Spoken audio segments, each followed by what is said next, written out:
The time has come for Christians and Muslims to make peace between our communities. Christians and Muslims already make up more than half of the global population, and these numbers are expected to grow in the coming decades. According to the Pew Research Center, by 2050, 2/3 of humanity, some 5.7 billion people, will be either Christian or Muslim. Our planet simply cannot afford another century of misunderstanding and violence between these two communities. Now is the time to transform the way Christians and Muslims see and relate to each other.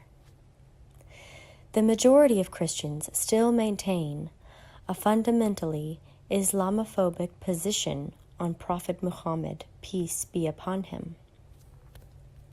So I believe that the time has come for peacemaking Christians to contradict this position directly, changing the view of Muhammad, peace be upon him, so that you recognize him as a true prophet rather than discredit him as a false prophet, would effectively inoculate Christians against Islamophobia and would help to establish a new paradigm of cooperative Christian-Muslim relations.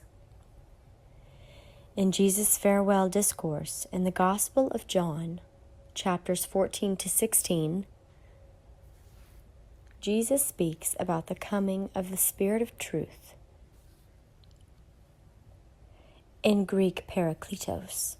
For centuries, Muslim interpreters have seen Muhammad, peace be upon him, as this advocate based on Quran, a verse in which Jesus predicts the coming of a future prophet named Ahmed. O children of Israel, truly I am the messenger of God unto you, confirming that which came before me in the Torah, and bearing glad tidings of a messenger to come after me, whose name is Ahmed. Ahmed, which is another name for Muhammad, is very close etymologically to the Greek word parakletos, so it is likely that the Quran is claiming that Jesus' farewell discourse in the Gospel of John predicts Muhammad, peace be upon him. The Gospel of John is the latest canonical version of the Gospel. It was written at least a generation after the Synoptic Gospels and probably 2 generations or more after Paul's letters.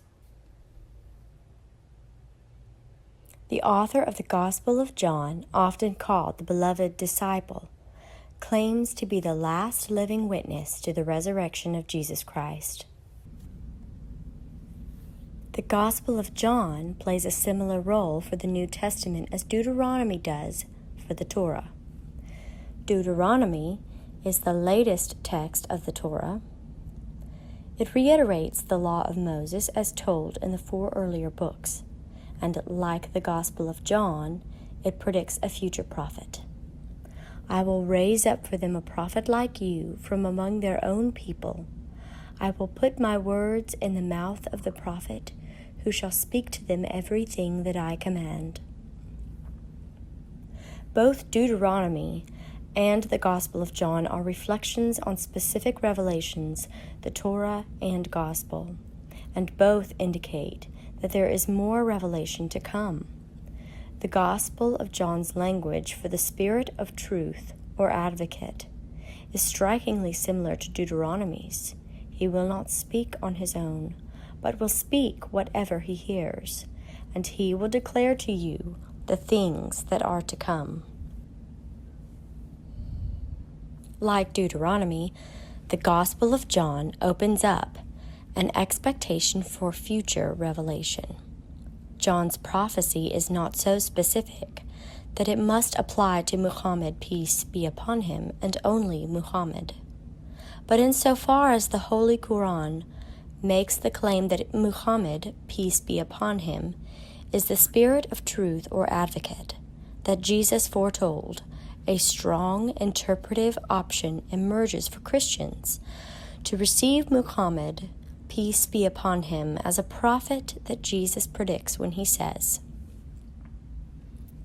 I still have many things to say to you, but you cannot bear them now.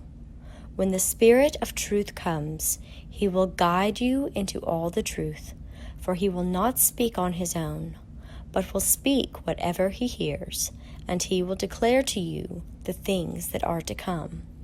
He will glorify me, because he will take what is mine and declare it to you. All that the Father has is mine.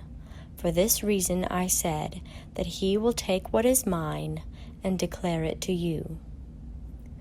When we look at Islam as a world religion and see that 1.6 billion people and growing are following in the way of Muhammad, peace be upon him, the time has surely come to recognize him as a prophet.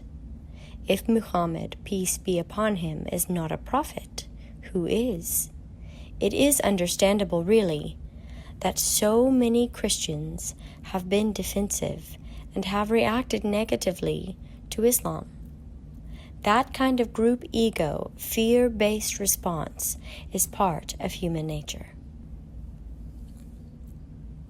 However, it is absurd for you to continue to see Muhammad, peace be upon him, as a false prophet, given that Islam has lasted for nearly 1,400 years, has supported monumental culture, spiritual, artistic, political, moral, and intellectual achievements, and has a tremendous and vibrant global following. There is no better candidate than Muhammad, peace be upon him, no one, in fact, that comes even close in terms of fulfilling Jesus' promise of the Spirit of truth who would bring forth a new revelation from God.